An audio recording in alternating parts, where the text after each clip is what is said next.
There's a town in Arizona where the only way in is by helicopter or a horse. Another one legally bans Wi-Fi. And in one Alaskan village, everyone, and I mean everyone, lives in the same building. Not a metaphor, a literal apartment complex. America has 19,000 towns. Most of them look the same, sound the same, feel the same. This is not that list. Because here's the problem. Modern life is loud, crowded, and always on. You don't need more content, you need a way out. These aren't fantasy lands. They're real places, hidden in plain sight, where time slows down and the noise cuts out. Today, we're counting down 15 US towns so secluded, so off the grid, they make your therapist look mainstream. But the twist, you can actually go. No private jet, no secret handshake, just a map, a plan, and a little nerve. This isn't surface level wanderlust. This is for people who want to disappear without being lost. By the end, you'll know which US town still uses mules to deliver mail, the place you literally have to hike into, and the one town where everyone shares a bathroom. Yeah, that. So, think you know the back roads of America? Cute. Let's ruin that confidence. Subscribe so you don't end up in the wrong small town with 0 gas and 1 bar of service. Let's break it down.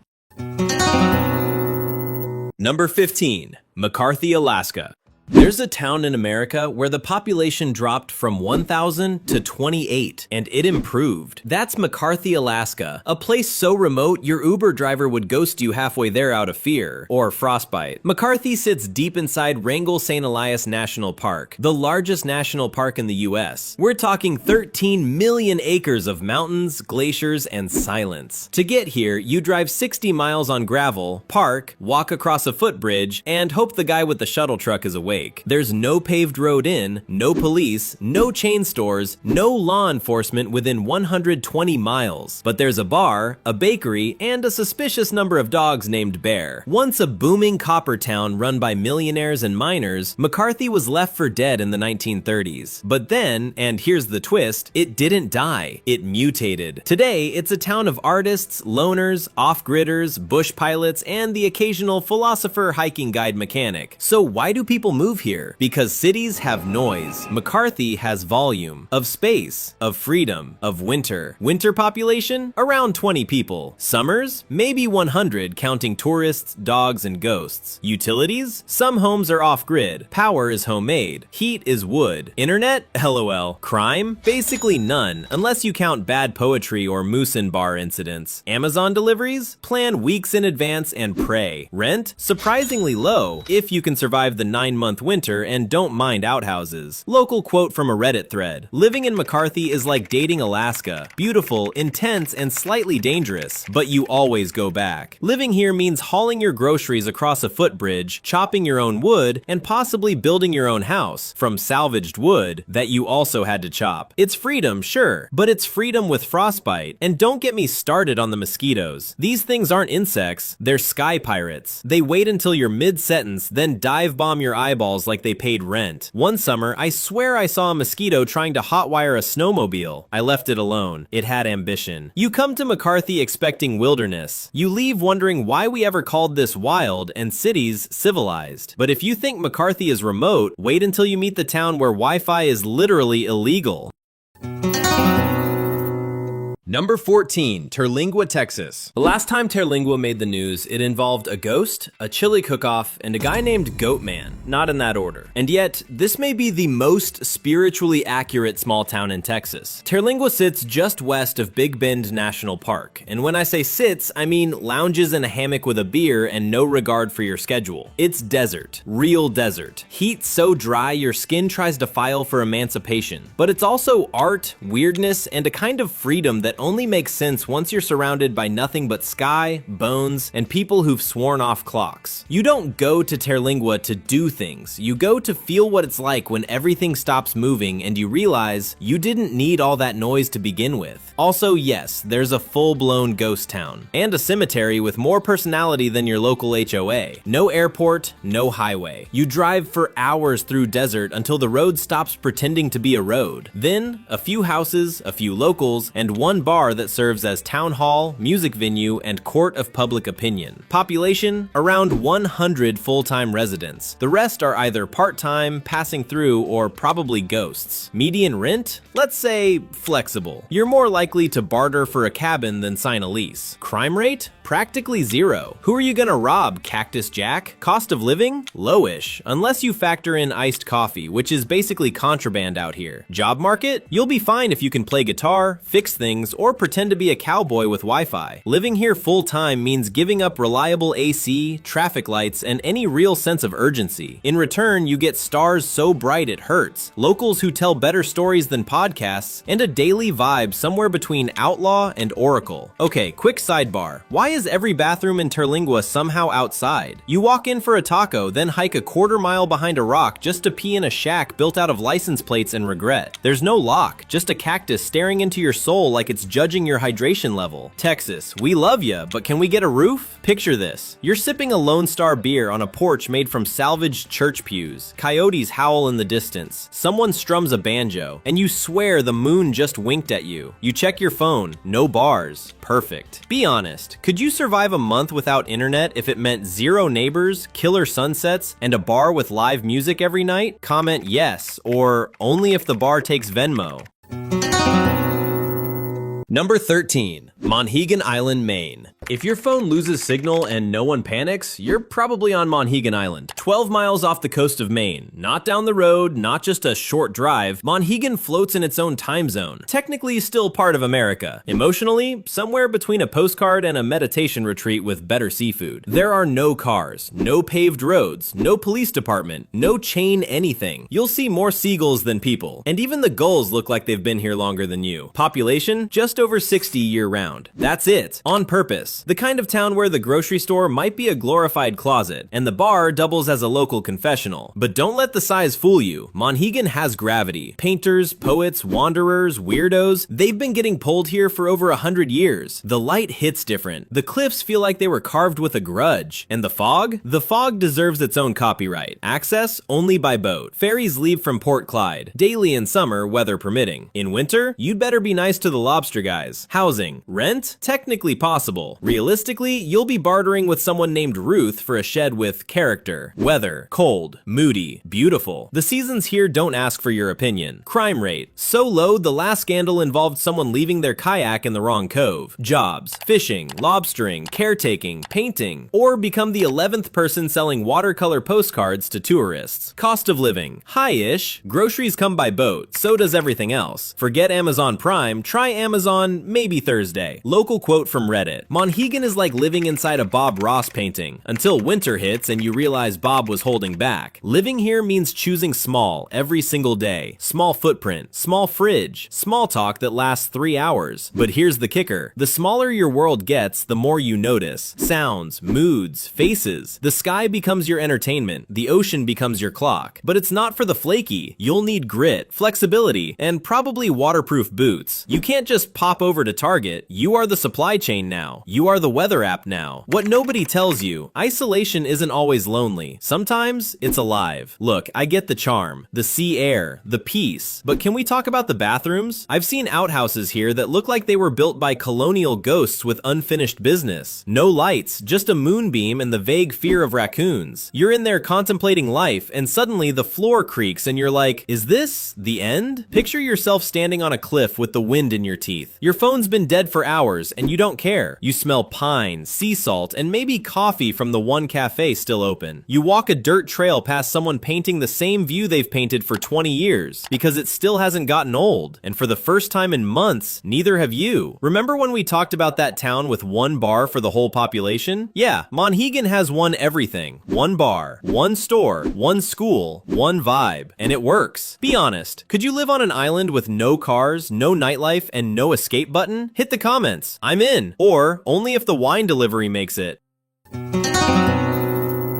Number 12. Supai, inside the Grand Canyon. If you're standing in the Grand Canyon and think, wow, this place feels empty, congratulations, you're still hours away from Supai. This is one of the most secluded communities in the lower 48, and it doesn't hide that fact. Supai sits at the base of the Grand Canyon, home to the Havasupai tribe, and there is exactly one way in. You hike 8 miles down. No roads, no shortcuts, no casual drop-ins. Helicopters run sometimes. Mules carry mail. And suddenly, every modern assumption you have about access collapses. The reality, not the postcard. Population, approximately 200 residents. That's it. Road access, none, 0. You walk or ride in. Crime rate, extremely low, largely because everyone knows everyone, and leaving would take a full day. Housing, not for rent. This is tribal land. You don't move here, you're born here. Jobs, tribal government, tourism management, healthcare, education. No hustle culture, no side gigs. Cost of visiting, permit plus lodging plus logistics. Not cheap and intentionally limited. Here's the irony. Supai is one of the safest places on this entire list, yet it's surrounded by terrain that will absolutely punish you if you don't respect it. Compare that to cities with cameras on every corner and crime dashboards updated hourly. Safety isn't always about surveillance. Sometimes it's about isolation plus community. Reddit comment that actually nails it. Supai isn't remote because it's forgotten. It's remote because it's protected. The emotional cost and reward. Living here means accepting constraint. Supplies arrive slowly. Medical access requires planning. Weather decides everything. But what nobody tells you is how quiet that makes your brain. There's no rush here because rushing doesn't work. You move at the pace of the canyon. Fast enough to survive, slow enough to notice. When your town has no roads, being late becomes a philosophical concept. Let's talk about tourists for a second. Some people hike 8 miles into Supai and still complain. About the heat, about the walk, about the lack of Wi-Fi. Buddy, you walked into the Grand Canyon. This isn't a resort. This is geography. If your main concern is charging your phone, the canyon already won. Picture waking up to canyon walls glowing orange. You hear water before you see it. No engines, no notifications, just footsteps on dirt and voices that carry because they don't have to compete. Now zoom out. Remember the stats. No roads, no rent market, no escape button. That peace? It's earned. Some cities spend billions trying to feel safe. Supai achieves it by being hard to reach. Supai isn't a destination you conquer. It's a place that decides whether you're welcome, and that changes how you behave.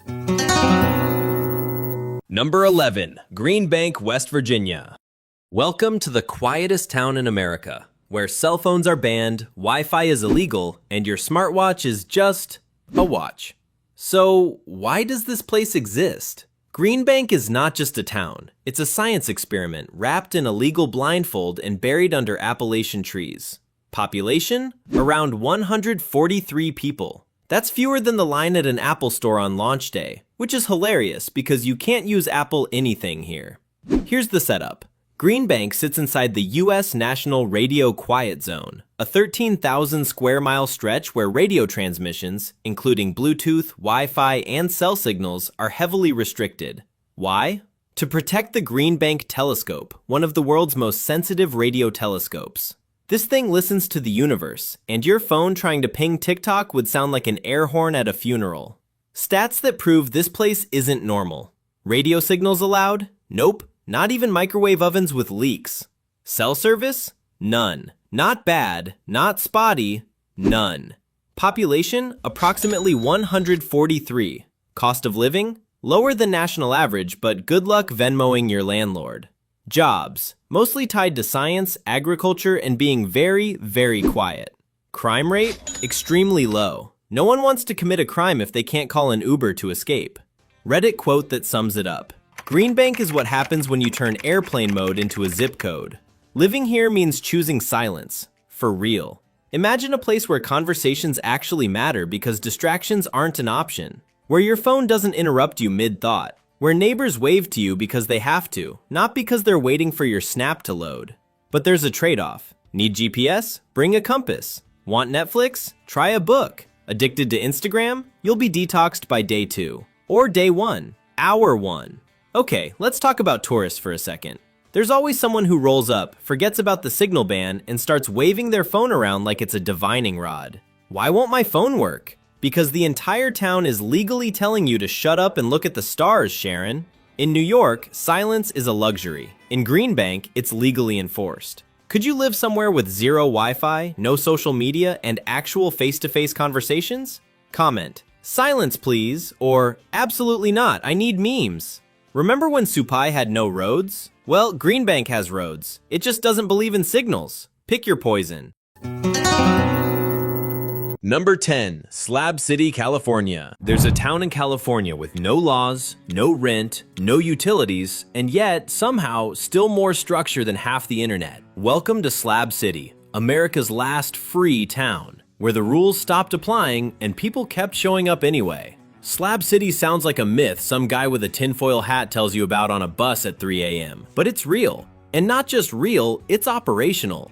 Located in the Sonoran Desert, southeast of the Salton Sea, it's a former military base turned squatter paradise, turned post-apocalyptic art commune, turned, well, that depends on who you ask. What is Slab City actually like? This place has no mayor, no cops, no electricity unless you make it, no water unless you bring it. It's not even a town in the legal sense, more like an open-air thought experiment held together by duct tape, desert wind, and collective trauma. There's a library, a nightclub, a skate park, a church, a painted mountain built out of adobe, hay bales, and faith. And all of it exists because a bunch of people said no thanks to the modern world, and meant it. Stats that sound fake, but aren't. Population, approximately 150 in the summer, up to 4,000 in winter. Snowbirds and nomads. Rent, $0. You just find a spot and stake it. Utilities, BYO solar panels, batteries, generators, prayers. Jobs, not really a thing. Some people sell art, some fix things, others just vibe. Crime, technically yes, but also, what, cops? The price of this kind of freedom. What nobody tells you is how much work it takes to live without the system. You want water? Haul it. Power? Build it. Shade? Pray for it. And yet, this isn't just survival. For some, it's healing. A space to be left alone. Or finally seen. It's where people go when everywhere else says no. Okay, but real talk. How is it 110 degrees and someone still managed to open a nightclub?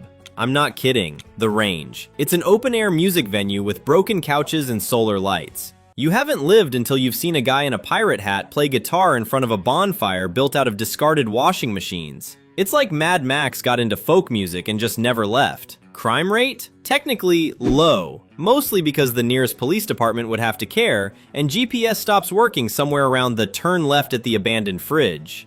In LA, rent's $3,000 a month for 400 square feet and a broken stove. In Slab City, the entire desert is your backyard. One has Whole Foods, the other has wholesome chaos. Could you live in a town with no rent, no rules, and no running water, but absolute freedom? Drop a comment, I'm in, or only if I can DoorDash sunscreen. Remember Greenbank? No Wi-Fi, no phones, just silence? Well, Slab City heard that and said, hold my beer made out of evaporated tears.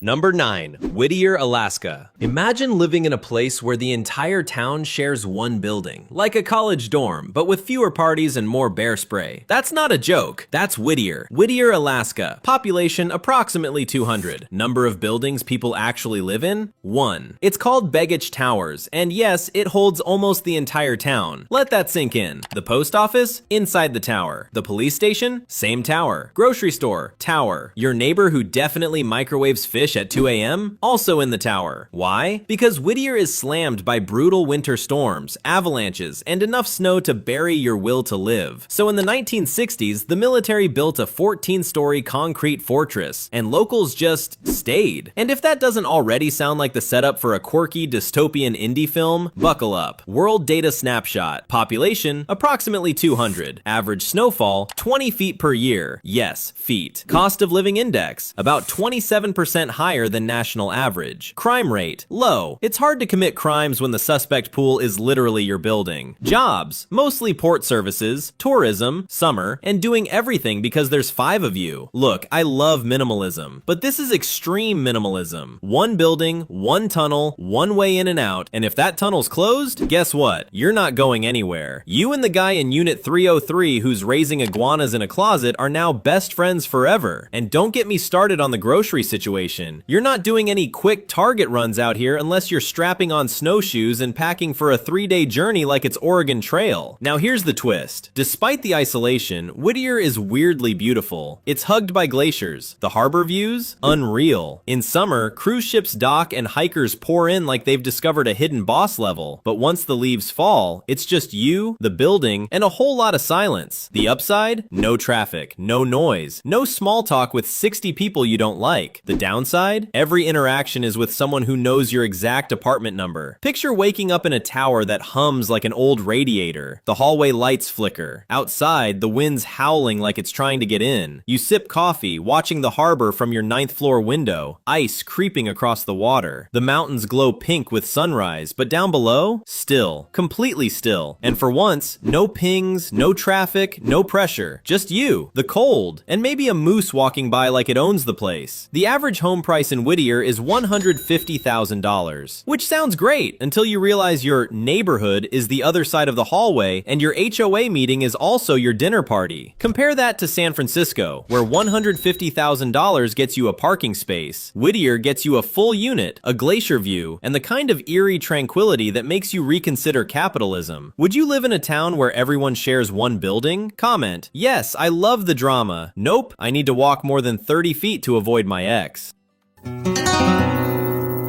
Number 8. Grafton, Utah. At number 8, we're going to a place where you'll see more tumbleweeds than tourists. And the last HOA meeting was in 1944. Welcome to Grafton, Utah, a town so quiet, even the ghosts are like, hey, keep it down. Picture this. Red cliffs rising like ancient walls, the Virgin River cutting through raw desert, and nestled just outside Zion National Park, a town that looks like it froze in time. Because it basically did. Grafton was founded in 1859, abandoned by the 1940s, and today, it's one of the best preserved ghost towns in the American West. You can still visit the old schoolhouse, the dusty homesteads, the cemetery with crooked headstones that creak when the wind gets bored. But don't expect Starbucks or cell service. You come to Grafton for stillness, not lattes. Drive about 5 miles west of Rockville, Utah. You'll hit a dirt road so bumpy it feels like a chiropractic test. No ticket booth, no tour guides, just vibes, silence, and the occasional jackrabbit judging your shoe choice. Pro tip, rent a car with decent clearance, or bring a mule and fully commit to the aesthetic. Permanent population 0, unless you count them. Cemetery count, 74 graves, many children, yikes. Famous cameo, Butch Cassidy and the Sundance Kid was filmed here. Remaining structures, schoolhouse, a few homes, and whatever your imagination fills in. Tourism rate, quiet, like you might see 3 humans quiet. You know you're in a real ghost town when the TripAdvisor reviews are from the afterlife. Great place to rest forever, no noise, no HOA, would haunt again, 5 stars. Grafton is the kind of place you take a date if you want them to think you're mysterious, or a serial killer. At Backcountry Becky, probably not joking. Here's the thing about Grafton, it's gorgeous, eerie, and somehow too photogenic. Like Instagram tried to design a Western and forgot to add humans. But let's talk bugs. It's the desert, which means if you visit in summer, you're basically attending an all-you-can-eat mosquito buffet, and you're the entree. Also, no bathrooms. So unless you're into dig and squat life, hydrate cautiously. There's something wild about walking through a town that just stopped. Not because of fire, not war, just life moving on. Floods, harsh conditions, and better farmland nearby meant families packed up and left the walls, the windows, the echoes. It's haunting, but also kind of beautiful, because in the silence, you feel something most modern places can't give you. Perspective, stillness, a sense that time isn't chasing you here. In Grafton, rush hour is a tumbleweed slowly deciding where to die. Compare that to Los Angeles, where rush hour is 2 hours late and costs you $70 in gas and dignity. Fun fact, Grafton has more headstones than it ever had houses. Let that math haunt you. At least in Whittier, you had neighbors. In Grafton, your neighbors are from another century.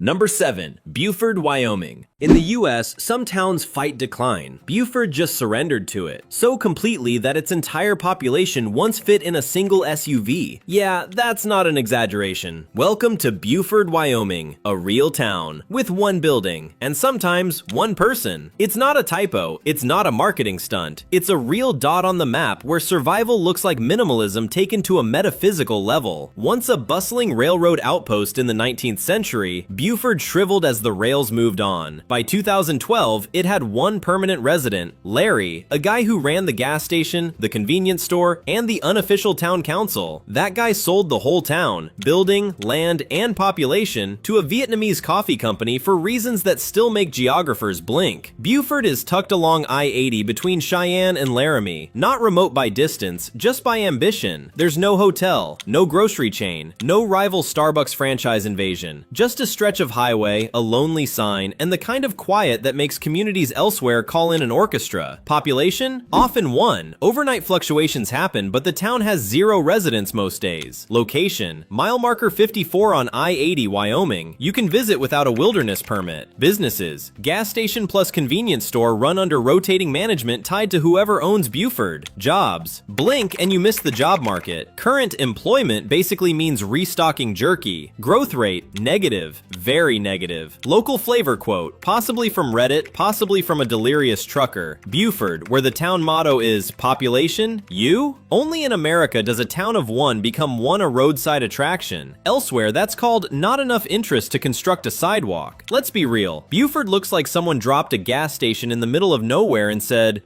let's call it a civilization. There's no post office, no barber, no place to buy socks that aren't ironically worn by truckers. You could literally drive here by accident and still feel like you discovered something profound. Or you could just be lost. Hard to tell. Living here, if you do, means solitude on demand. No lines, no noise, no neighbors complaining about lawn care. But it also means every conversation is with your own echo, which eventually starts arguing back. In a weird way, Buford is the ultimate reflection of American independence. Not the red, white, blue manifesto version, the everyone else left version. It's theoretically peaceful, but it's also the kind of quiet that makes you question your life choices at 2 a.m. Picture yourself standing by the lone gas pump. Wind rolls in flat waves. The sun bleaches the earth. A semi-truck rumbles by every few hours, not honking, just reminding you that you're here by choice. You breathe, and you wonder why silence suddenly feels like an event. In New York, quiet means no honking at 3 a.m. In Buford, quiet means no honking at all, ever, because there's nobody here to honk. And that is actually its own kind of soundtrack. Remember Slab City's anarchic freedom? Buford's like that, except even chaos forgot to show up.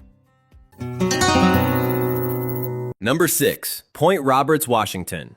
There's a U.S. town where going to Target means crossing an international border twice. Welcome to Point Roberts, where geography woke up and chose violence. The problem nobody planned for. Point Roberts is American soil, dangling off the bottom of Canada like a clerical error. It exists because of an 1846 treaty that drew a straight line along the 49th parallel and never looked back. The result? A quiet peninsula that belongs to Washington state but is only reachable by driving through Canada. No bridge, no ferry shortcut for daily life, just paperwork and patience. Population? Around 1,300. Vibe? Polite, coastal, and permanently explaining itself. This is a place where your neighbor flies an American flag, shops in British Columbia, and knows more about border wait times than traffic reports. How you actually get there. You drive north from Washington, enter Canada, drive south, re-enter the U.S. Congratulations, you've traveled internationally to go to your mailbox. Population? Approximately 1,300. Road access, only via Canada, 2 border crossings per round trip. Cost of living, higher than rural Washington. Groceries, utilities, everything costs more. Housing, mostly single-family homes. Median prices below Seattle, above logic. Crime rate, low, mostly property crime. Violent crime is rare. Jobs, limited. Retirees, remote workers, small businesses, or I used to live somewhere louder. Point Roberts has fewer crimes than most cities, probably because committing one requires a passport and a customs declaration. This place is beautiful. Salish sea sunsets, bald eagles, quiet beaches, kayaking without crowds. It's coastal Washington without Seattle energy. More fog, fewer opinions. People come here to slow down on purpose, to garden, to read, to walk their dogs and actually know their neighbors. The town isn't anti-modern, it's just geographically stubborn. Let's talk about borders. Imagine forgetting milk and realizing that mistake traffic now involves 2 countries, 3 flags, and a customs agent who definitely doesn't care about your cereal plans. You're standing there like, "No, officer, I'm not smuggling, I just live somewhere dumb." Point Roberts, where errands feel like a geopolitical negotiation. Living here means planning everything. Doctor's appointments, deliveries, school commutes, border closures, life-altering. Snowstorm? Add paperwork. But what nobody tells you is how that friction shrinks your life in a good way. You stop chasing, you start choosing. Fewer trips, fewer distractions, more intention. Point Roberts isn't lonely, it's selective. In most cities, convenience is king. In Point Roberts, commitment is. You don't do things accidentally here, and somehow that makes life quieter. Be honest, could you live somewhere where leaving town means crossing a border every single time? Comment worth it or absolutely not.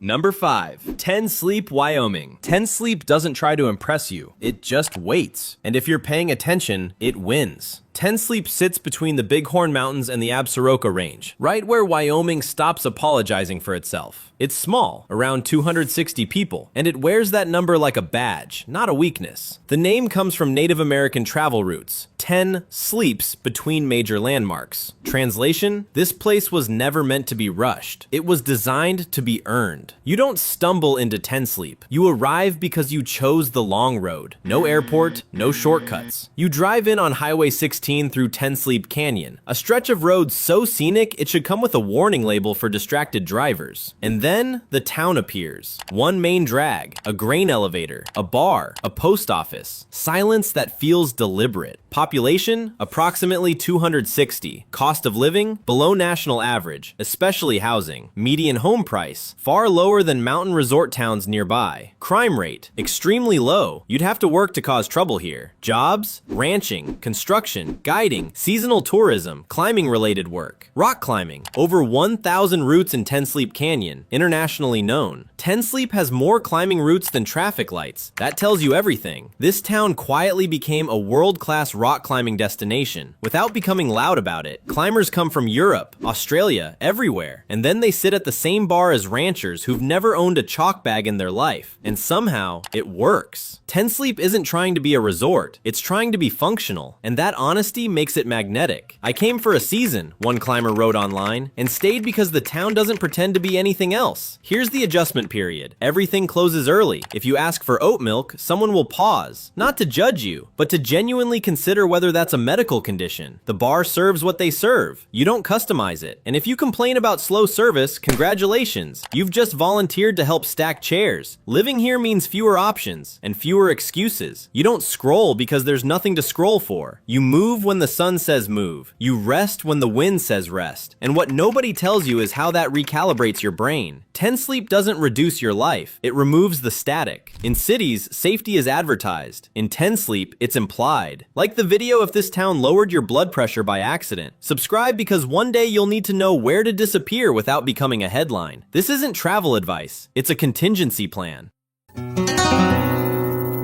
Number 4. Isle-Ojo, Maine. On Isle-Ojo, Wi-Fi isn't a right, it's a rumor. If that sounds quaint, it's because it is, but not in the sugar-coated postcard way. This tiny island town, part of Acadia National Park, is a place where silence isn't an absence. It's an environmental condition, like wind or brine. Isle-Ojo is accessible only by ferry from Stonington, Maine. No bridges, no airports, no roads in from the mainland. Once you're here, you're here. Not kind of here, not let's see if Google Maps still works. Here. Population? About 50 year-round residents, fewer than some elevator rides in larger cities. Seasonally, it swells, but even in summer, it's more breathing space than crowd. You come here for seaside granite, wind-carved trails, and a pace measured in sunrise colors, not hashtags. Access: ferry only. Weather dictates your schedule. Population? Approximately 50 permanent residents. Housing? Very limited, mostly seasonal rentals. Cost of living? Higher than national rural average. Supply and transport add up. Crime, practically zero. You'd have to try very hard. Isle-Ojo's crime rate is so low, local gossip is the nearest thing to law enforcement. On Isle-Ojo, the loudest thing is the ocean, and even that seems polite about it. This place isn't remote because someone forgot to map it. It's remote by choice. Hiking trails loop across oceanside cliffs. Kayaks glide past seals and sea roses. The lighthouse blinks like an old friend checking in. No buzzing phones, no neon signs, just salt, stone, and an expensive expansive horizon that doesn't quit. But here's the catch. The one coffee spot on the island calls its internet available sometimes, which is a bit like calling a seasonal rainstorm occasional precipitation. You sit down for a latte and wonder if the barista owns Google Maps or if that's just another mainland myth. It's Maine. It's charming. It's also smugly aware that it doesn't have to try. Living here means planning trips around tide schedules. Deliveries are events. Isolation isn't a side effect, it's the main course. But what most people don't anticipate is how rich that isolation feels. Not lonely, not empty, present, grounded, uncluttered. It's like someone turned down the world's volume so you can hear your own thoughts again. In New York, silence is a luxury. On Ilo Ho, silence is a native species. Would you live where your biggest traffic jam is a flock of seabirds crossing the trail? Comment island time forever or only if there's espresso. And if Ilo Ho is where wind writes the tempo, the next place rewrote the map altogether. Number 3. Jarbidge, Nevada. If your GPS gives up, your phone loses signal, and the road turns into a philosophical question, you're getting close to Jarbidge. Why this place feels like a rumor. Jarbidge is one of the most isolated towns in the lower 48, and it's proud of that. Tucked into a canyon near the Idaho border, this former gold mining town sits at the end of roads that look less like infrastructure and more like suggestions. To get here, you don't just drive, you commit. Gravel roads, steep grades, snow that doesn't care about your plans. In winter, access can vanish entirely. Not slow, gone. Population? Around 20 to 30 people on a busy day. How you actually get there? From anywhere reasonable, you drive hours into northeastern Nevada. Then the pavement ends. Then your confidence follows. There's no airport nearby, no highway exit, just dirt roads that reward patience and punish low clearance. But yes, with planning you can visit. And that's the whole point. Population, approximately 25. Crime rate, virtually non-existent, mostly because everyone knows exactly where you are. Cost of living, low, but supplies are expensive due to distance. Housing, extremely limited. Rentals are rare and informal. Jobs, seasonal tourism, ranching, running the one bar, or already being retired. Winter access, often closed. Isolation goes from vibe to reality. When your town has one bar and no police station, behavior becomes a group project. This place is stunning. Mountain streams, aspen groves, wildlife everywhere. Silence that isn't awkward, it's earned. Jarbidge Canyon feels untouched because it mostly is. No crowds, no tour buses, no influencer angles. Just land doing land things. And the town? It hasn't been updated because it doesn't feel like it needs to be. You don't move to Jarbidge to be close to things. You move here to be far from them. Comment from someone who definitely owns snow tires. Let's talk about the roads. They don't have guardrails. They don't have signs. They barely have opinions. One wrong turn and you're suddenly negotiating with a creek like, hey man, I just wanted to see a town. Also, forget roadside assistance. AAA will laugh, hang up, and mail you a postcard. Living in Jarbidge means planning months ahead. Supplies, weather, exit strategies. Isolation isn't a side effect, it's the contract. But what nobody tells you is how clarifying that becomes. There's no pretending, no drifting, no endless options. You either like your own company or you learn to. In most places, safety comes from numbers. In Jarbidge, it comes from distance. Number 2. Elk, California.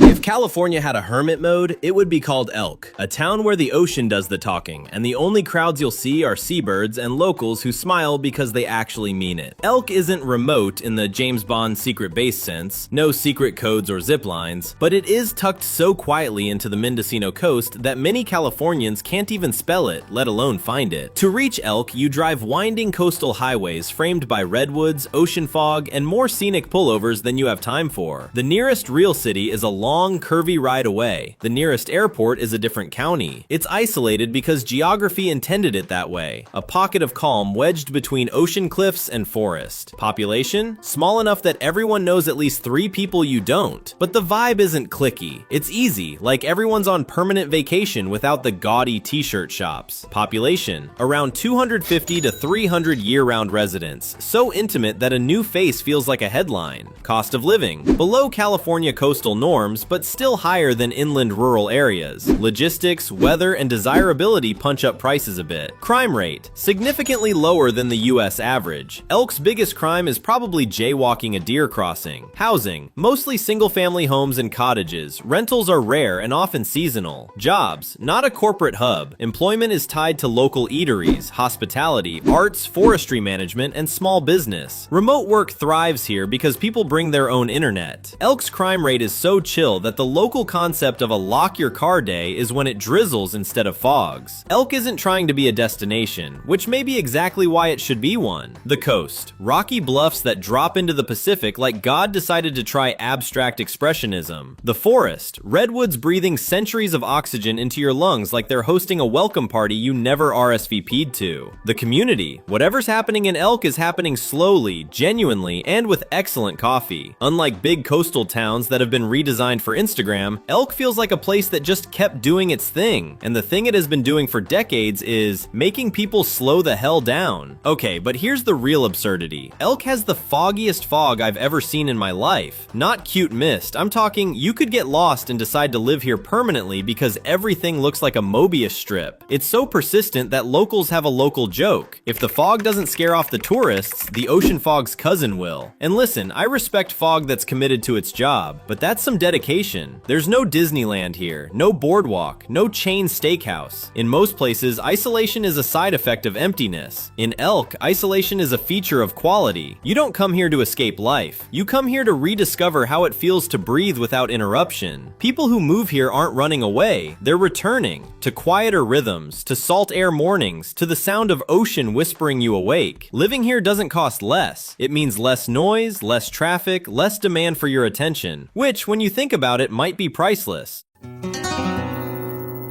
Number 1. Interior, South Dakota. Interior doesn't punch you in the face, it just nudges you quietly and waits for you to notice. And eventually, you do. Interior sits at the very edge of the Badlands National Park. Where time doesn't run out, it unzips and wanders off somewhere quiet. This is the place where highways thin out, cell phone bars vanish, and the world seems to loosen its grip just enough for you to feel gravity on your terms. This town hardly appears on maps unless you're actively zooming in. Population? Fewer than 100 residents.